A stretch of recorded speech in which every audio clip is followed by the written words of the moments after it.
Hi, from Pax Europiana here from Vienna. This is the pro-Ukraine demonstration here on the 19th of February, the day of Ukrainian freedom and unity, of the Maidan Day, where Yanukovych and Putin have massacred the people. They are now here celebrating 8 years again, 8 years later, and Putin's tanks are again threatening Ukraine, and this time with invasion, full-scale invasion. We will see, of course, what is going to happen.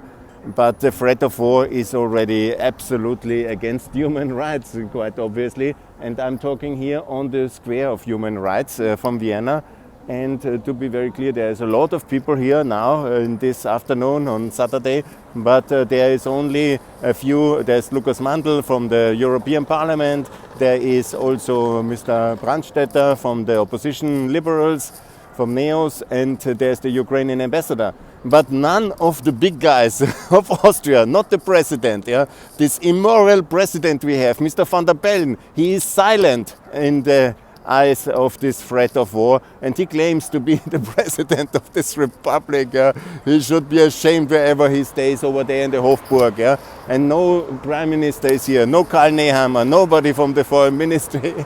This is the shameful moment of Austrian history, where in the eyes of war in Europe, we are repeating the tragic mistakes of the 90s in the Balkan Wars, where we are silent and we don't oppose the oppression and aggression of Putin.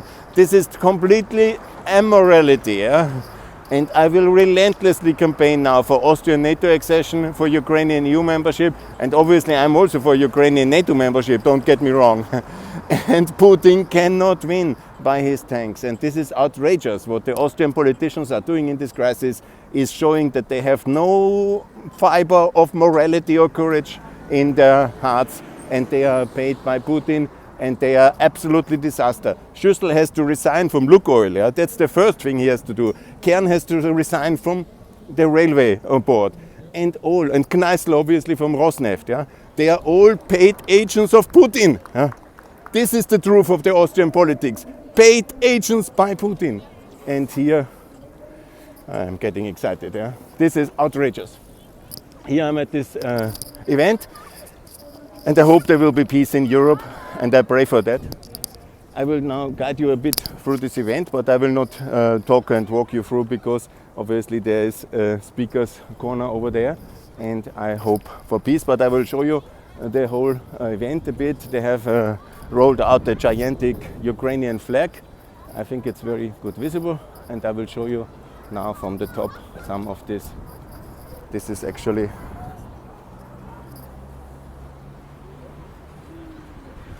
very good.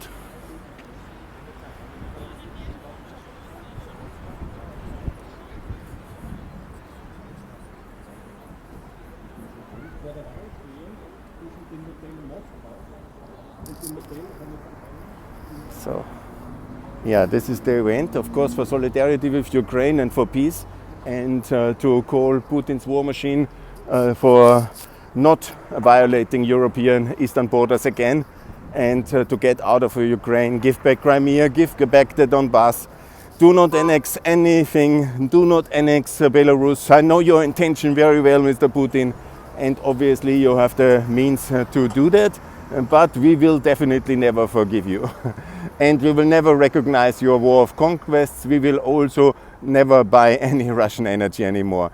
And I will absolutely make sure that all these people who treasonably work for you will also face at least my criticism on this podcast.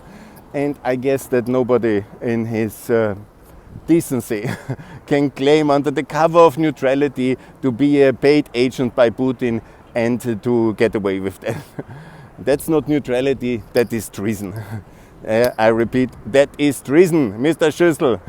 Alois Mock would come out of his grave and tell you. And if he is dead as he is, he cannot do it. I do it instead, because I know that Schüssel was for NATO, and I was at the party congress in 96, 97 when we decided this.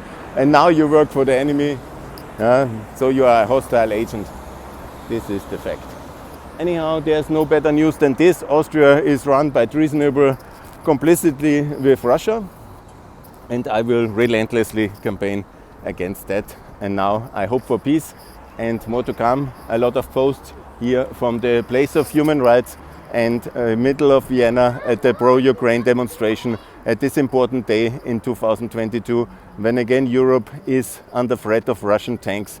And I call Mr. Putin, stop your tanks, don't start the war, and we will not buy anything of you, certainly no gas, energy, uranium, coal or petrol, if you continue to threaten us by physical force.